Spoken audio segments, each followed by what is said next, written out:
प्रिय छात्राध्यापक, कैसे हैं आप लोग। आशा करते हैं आप लोग अच्छे प्रकार से होंगे। आज जैसा कि हम लोग असेसमेंट फॉर लर्निंग के बारे में पिछले वीडियो में बात कर रहे थे, इसमें काइंड्स ऑफ इवैल्यूएशन में हम लोगों ने मानक संदर्भित मूल्यांकन, निकट संदर्भित मूल्यांकन, सतत आंतरिक मूल्यांकन और योगात्मक मूल्यांकन, संरचनात्मक मूल्यांकन के बारे में बात कर रहे थे। उसी के अगले पड़ाव में आपके सिलेबस में दिया है इंटरनल मूल्यांकन और एक्सटर्नल मूल्यांकन, अर्थात आंतरिक मूल्यांकन और बाह्य मूल्यांकन। तो आज हम लोग इसी पर बात करेंगे। आंतरिक मूल्यांकन किसे कहते हैं और बाह्य मूल्यांकन किसे कहते हैं। जैसा कि आप सब पूर्व में ये चीज़ें सुने होंगे, कुछ चीज़ें इसके बारे में आप जानते होंगे कि आंतरिक क्या है। आंतरिक का मतलब होता है जो आपके टीचर आपको पढ़ा रहे हैं, तो उस पढ़ाने के दौरान बीच बीच में आपसे कुछ प्रश्न करते हैं, कुछ टेस्ट लेते हैं आपका, या महीने में लिखित मौखिक जो भी चीज़ें क्रियाकलाप कराते हैं वो सब आंतरिक मूल्यांकन के अंतर्गत आते हैं। आपको असाइनमेंट देते हैं, आपको कुछ प्रोजेक्ट वर्क देते हैं, या ऐसे ही मौखिक आपसे वार्तालाप के द्वारा आपके अचीवमेंट का टेस्ट करते हैं, आपकी संप्राप्ति का मूल्यांकन करते हैं। तो ये सभी चीज़ें आंतरिक मूल्यांकन के अंतर्गत आती हैं। इससे विपरीत बाह्य मूल्यांकन। बाह्य मूल्यांकन क्या है?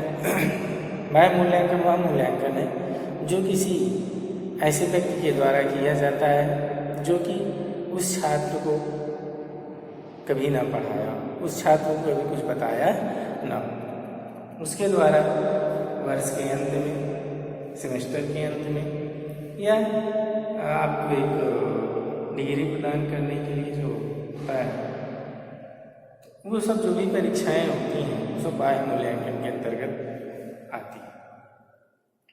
आंतरिक मतलब जो आपके साथ में है, जो आपको टीचिंग करा रहे हैं, आपको पढ़ा रहे हैं, बता रहे हैं, सिखा रहे हैं, और दूसरी तरफ ऐसे लोग जो आपको इन सारी क्रियाकलाप आपके साथ नहीं करते हैं, इस क्रियाकलापों के द्वारा आपसे जुड़े नहीं होते हैं, ऐसे लोगों को बाह्य मूल्यांकन करता कहते हैं, जो कि जिसका मूल्यांकन करते हैं उसके बारे में उनको पूर्व विदित नहीं होता है।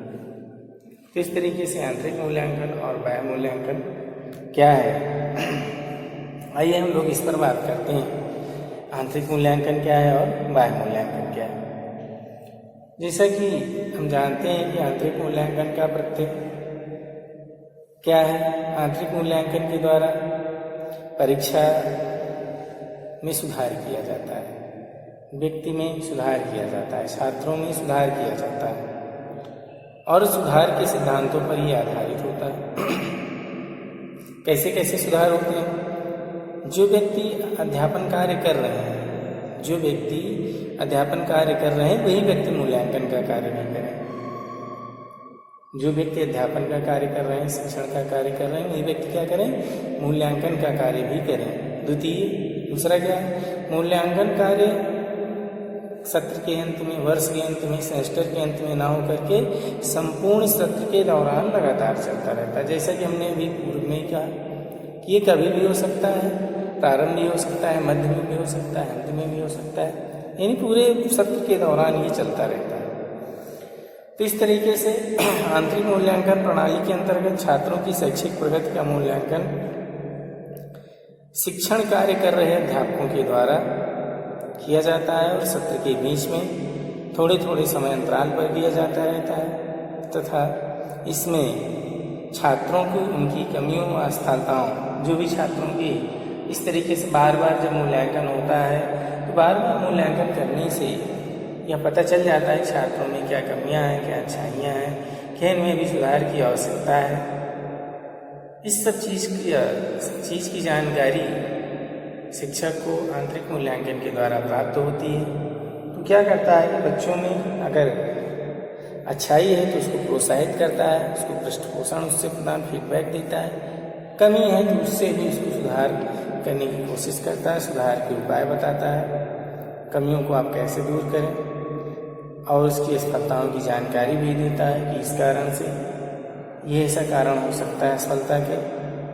इससे छात्रों को एक तरीके से फीडबैक भी मिलता है, पृष्ठपोषण भी मिलता है।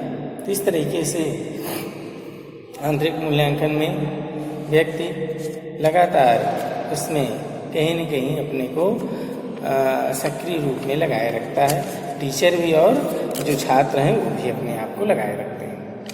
तो इस तरीके से वह अपनी क्षमताओं के अनुरूप, जो भी उनकी क्षमता है, योग्यता है, उसके अनुरूप सर्वोत्तम शैक्षिक प्रगति करने के लिए लगातार कोशिश करते रहते हैं, लगातार प्रयास करते रहते हैं। इस प्रकार के मूल्यांकन में, अर्थात आंतरिक मूल्यांकन में, शिक्षकों के द्वारा छात्रों की शैक्षिक प्रगति का मूल्यांकन करने के लिए लिखित परीक्षाओं, मौखिक परीक्षाओं के अलावा मापन व मूल्यांकन की जो अलग अलग अनेक प्रकार की प्रविधियाँ हैं, उपकरण हैं, उनका भी वो प्रयोग करता है, उनके भी प्रयोग वो ले सकता है। और इस प्रकार के मूल्यांकन में छात्रों के साथ साथ अध्यापकों को भी, इसमें छात्र के साथ साथ अध्यापकों को भी अपनी शिक्षण योजना में सुधार करने का अवसर प्रदान होता है। ऐसा नहीं कि सिर्फ छात्रों में सुधार होता है, शिक्षकों में, अध्यापकों में भी सुधार इसके माध्यम से होता है। शिक्षक यह देखता है कि हम अपने शिक्षण विधि को, अध्यापन कार्य को कितना अच्छा से और बनाएं, इसमें क्या और सुधार की आवश्यकता है, जिसको करने के पश्चात छात्रों को अधिक से अधिक लाभ मिल सके, जिसमें छात्र और शिक्षक दोनों में सुधार होता है। आंतरिक मूल्यांकन वास्तव में अगर हम देखें तो वर्तमान समय में प्रचलित जो परंपरागत सत्रांत या बाह्य मूल्यांकन प्रणाली के दोष हैं, उसके निवारणार्थ इसका प्रयोग किया जाता है और शिक्षा प्रणाली को शिक्षा अधिगम की ओर उन्मुख करने का एक प्रयास है। आंतरिक मूल्यांकन इस तरीके से, आंतरिक मूल्यांकन की अगर हम देखें तो कुछ विशेषताएं होती हैं, कुछ इसके सकारात्मक पहलू होते हैं। जैसे इसमें जो मूल्यांकन करता होता है वह शिक्षण प्रक्रिया से संबंधित व्यक्ति ही होता है। जो मूल्यांकन करता होता है वह जो भी शिक्षण प्रक्रिया में संलग्न व्यक्ति हैं वही हो सकते हैं। और यह अपेक्षाकृत सस्ती प्रक्रिया है, कम समय में, कम श्रम में, कम पैसे में इसको प्रशासित किया जा सकता है, इसका प्रयोग किया जा सकता है। अर्थात यह सस्ती प्रक्रिया है, यह छात्र की वास्तविकता से परिचय करवाता है। और इसका क्या लाभ है? यह छात्र को उसकी वास्तव में क्या स्थिति है उससे उसका परिचय कराता है, उससे उसका क्या कराता है? परिचय कराता है। और यह इसकी वैधता अधिक होती है। यह संपूर्ण शिक्षण प्रक्रिया से वास्तविक रूप से जुड़ा होता है। क्या होता है? जुड़ा होता है। यह और दूसरी विशेषता गुण इसके क्या है? यह छात्रों के पूरे शैक्षिक सत्र में, पूरे जो शैक्षिक सत्र है उसमें उपस्थित होकर उसका निष्पादन, आचरण, पाठ्यक्रम संबंधी क्रियाकलाप, रुचि, लगन आदि को ध्यान में रखकर भी किया जाता है। इसमें पक्षपात व व्यक्तिगत पहचान का भाव भी निहित होता है। इसकी कमी है, इसमें पक्षपात का और व्यक्तिगत पहचान की भाव निहित होता है। यह वस्तुनिष्ठता की बजाय व्यक्तिनिष्ठ अधिक होता है। यह व्यक्तिनिष्ठ होता है, इसमें पक्षपात की संभावनाएं बनी रहती है। यह सतत तथा व्यापक होता है। यह पूर्व निर्धारित समय सारणी के बिना भी आयोजित किया जा सकता है। इसके लिए कोई पूर्व निर्धारित समय सारणी की आवश्यकता नहीं होती है, इसलिए क्योंकि वर्ष के दौरान ये बराबर चलता रहता है, हो भी सकता है, नहीं भी हो सकता है, तो इसके लिए कोई नियोजित समय सारणी की भी आवश्यकता नहीं पड़ती है। तीसरा से हम लोगों ने देखा कि कैसे बाह्य मूल्यांकन, आंतरिक मूल्यांकन क्या है, आंतरिक मूल्यांकन की क्या अच्छाई ऐसी क्या इसकी कमियां हैं। अच्छाई ज़्यादा है, कमियां भी एक दो हैं इसमें, जैसे कि व्यक्तिनिष्ठ होता है, इसमें एक विश्वास की योग्य कम होता है, इसमें चिन्ह पहचान या के लोगों के प्रति सहानुभूति रहती है। ये सब इसकी कमियां भी हैं और इसमें कोई समय सारणी जैसा शेड्यूल नहीं होता है, कभी भी कैसे भी किसी लिया जा सकता है। तो इस तरीके से 2-3 पॉइंट हैं इसके जो कमियों को निर्धारित करते हैं। फिर भी आंतरिक मूल्यांकन बहुत आवश्यक है, बहुत उपयोगी है, शिक्षक के साथ साथ छात्र को भी और अभिभावक के लिए भी और प्राचार्य के लिए भी, सभी के लिए उपयोगी है आंतरिक मूल्यांकन। आइए हम लोग चलते हैं बाह्य मूल्यांकन। बाह्य मूल्यांकन क्या है? बाह्य मूल्यांकन यानी ऐसे व्यक्ति जो अध्यापन कार्य से जुड़े नहीं होते हैं वो मूल्यांकन करते हैं, या मूल्यांकन करता शिक्षण या अध्यापन कार्य से प्रत्यक्ष रूप से जुड़ा व्यक्ति नहीं होता है। तो ऐसे जो मूल्यांकन करता होते हैं या ऐसी जो मूल्यांकन की प्रकार है उसे बाह्य मूल्यांकन कहा जाता है। मूल्यांकन अध्ययनों का अनुभव रखने वाली किसी एजेंसी होती है या व्यक्ति द्वारा किए जाते हैं। साथ बाहरी स्तर पर जांच करना है, बाहरी जांच होती है बाहरी मूल्यांकन। इस तरीके से वह मूल्यांकन है जो किसी ऐसे व्यक्ति द्वारा किया जाता है जो सीधे मूल्यांकन किए जा रहे सिस्टम के विकास या संचालन में शामिल नहीं होता है, अर्थात परियोजना टीम का कोई व्यक्ति नहीं होता है। तो इस तरीके के मूल्यांकनकर्ता को बाह्य मूल्यांकनकर्ता कहते हैं और ऐसे मूल्यांकन को बाह्य मूल्यांकन कहते हैं जिसका कि शिक्षा या अध्यापन कार्य से कोई जुड़ाव, कोई रास्ता नहीं होता है। तो इस तरीके से जो भी बाह्य मूल्यांकन के लिए आवश्यक चीज़ें हैं उसमें हम लोगों ने देखा कि जैसे कौन करता है। अब बाह्य मूल्यांकनकर्ता से आशा की जाती है, उससे आशा होती है कि वह निष्पक्षता, निस्वार्थता की जो कमी थी आंतरिक मूल्यांकन में उसको वह एक नए दृष्टिकोण से देखने की क्षमता विकसित करे। बाह्य मूल्यांकन की कुछ इस तरीके से विशेषताएं भी, कुछ उसके सकारात्मक पक्ष हैं। जैसे मूल्यांकनकर्ता बाहरी व्यक्ति होता है इसमें जो शिक्षण प्रक्रिया से प्रत्यक्ष रूप से संबंधित नहीं होता है। यह अपेक्षाकृत बहुत खर्चीली होती है, इसमें अधिक समय, अधिक धन की आवश्यकता होती है, इसलिए खर्चीली भी होती है। यह छात्र की वास्तविकता से अपेक्षाकृत कम संबंध रखता है, अर्थात यह वास्तविकता से संबंध इसका कम होता है आंतरिक मूल्यांकन की अपेक्षा, क्योंकि यह एक निश्चित समय अवधि में लिए गए परीक्षण से संबंधित होता है, एक निश्चित समय में लिया जाता है। इसमें पक्षपात की संभावनाएं बिल्कुल नहीं होती हैं या लगभग कम ही होती हैं। इसमें अपेक्षाकृत ज़्यादा वस्तुनिष्ठता होती है, व्यक्तिनिष्ठता नहीं बल्कि वस्तुनिष्ठता इसमें होती है। यह पूर्व निर्धारित समय सारणी के अनुसार ही ये इस तरीके की परीक्षाएं आयोजित की जाती हैं। इस मूल्यांकन में पूर्वाग्रह जैसी कोई संभावनाएं नहीं होती, पूर्वाग्रह की कोई बातें नहीं होती।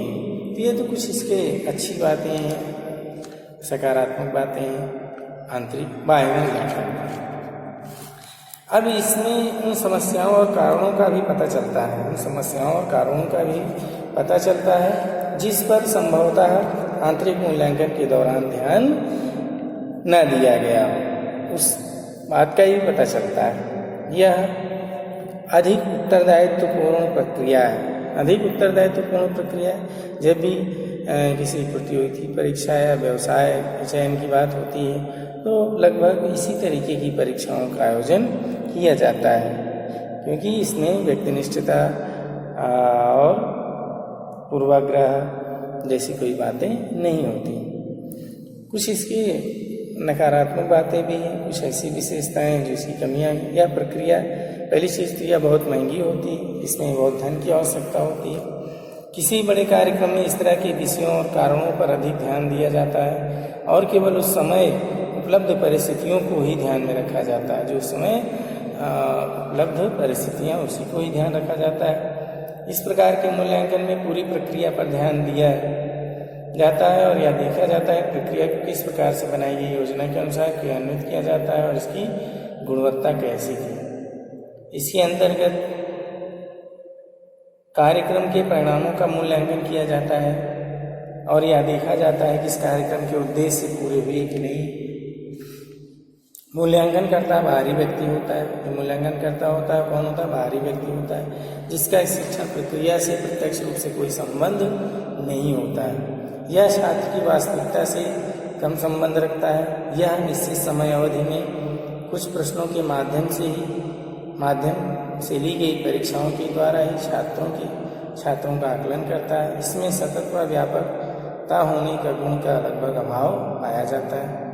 तो इसकी कुछ अच्छी बातें, कुछ नकारात्मक बातें हैं। अब आंतरिक मूल्यांकन क्या है? आंतरिक मूल्यांकन की क्या विशेषता है? उसके सकारात्मक पहलू क्या है, नकारात्मक पहलू क्या है? बाह्य मूल्यांकन क्या है? बाह्य मूल्यांकन की क्या सकारात्मक विशेषताएं हैं, क्या नकारात्मक विशेषताएं हैं? अब हम तुलना कर लेते हैं, इनका तुलनात्मक एक तरीके से वर्णन कर लेते हैं, दोनों में क्या अंतर है। तो चलिए इसको भी हम लोग इसी वक्त देख लेते हैं। उद्देश्य की दृष्टि से, अगर उद्देश्य की दृष्टि से देखें तो दोनों में क्या अंतर है? आंतरिक मूल्यांकन में छात्रों की संप्राप्ति में सुधार करना। क्या उद्देश्य होता है? बच्चे के जो अचीवमेंट है उसमें सुधार करना। अगर इस टेस्ट में बच्चे ने इतना मार्क्स आया तो क्या किया जाए कि अगले टेस्ट में उसका मार्क्स थोड़ा सा बढ़ जाए।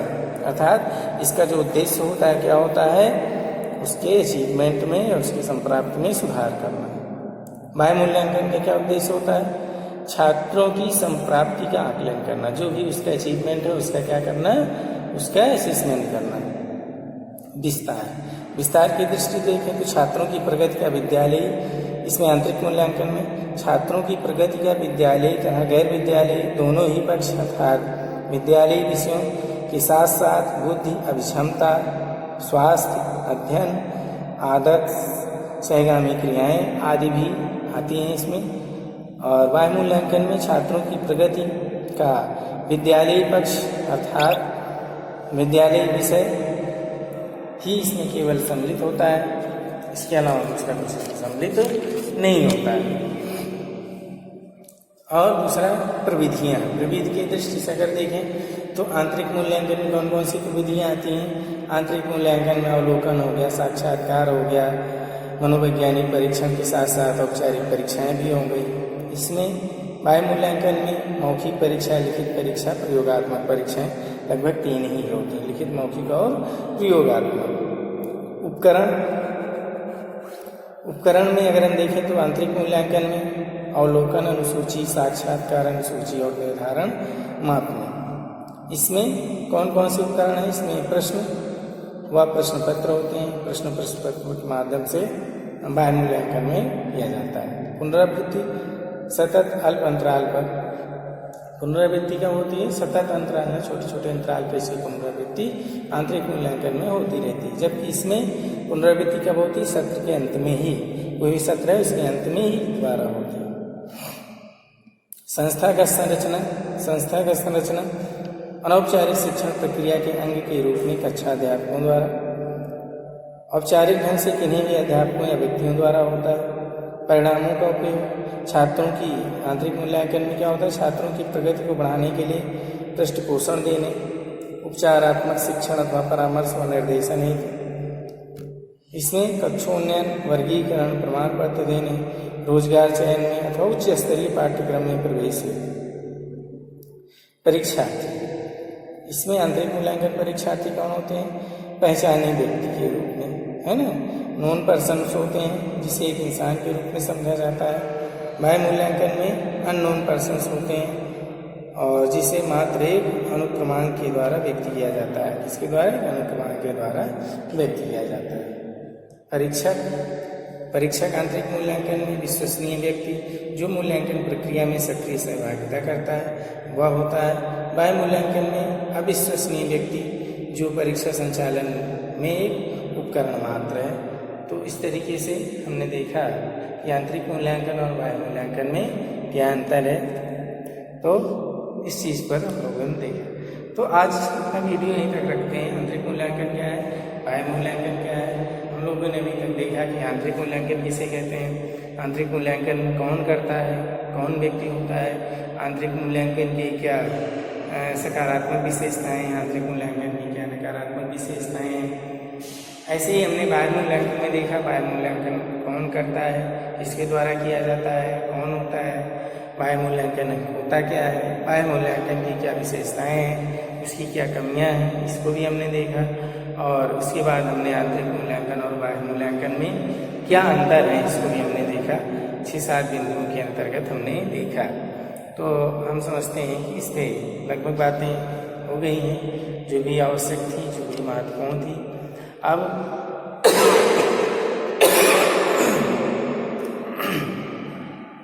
आज के हम अपने वीडियो में बातें यहीं तक रखते हैं।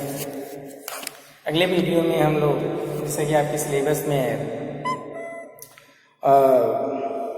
Instructional objectives and their specification in behaviour terms, इस पर बातें हम लोग करेंगे। तो आज का वीडियो हम अपना यहीं तक रखते हैं। फिर नेक्स्ट डे अगले वीडियो के साथ हम लोग मिलते हैं। तब तक बहुत बहुत धन्यवाद, आप लोगों ने यहाँ तक सुना, धन्यवाद। एक बार पुनः धन्यवाद।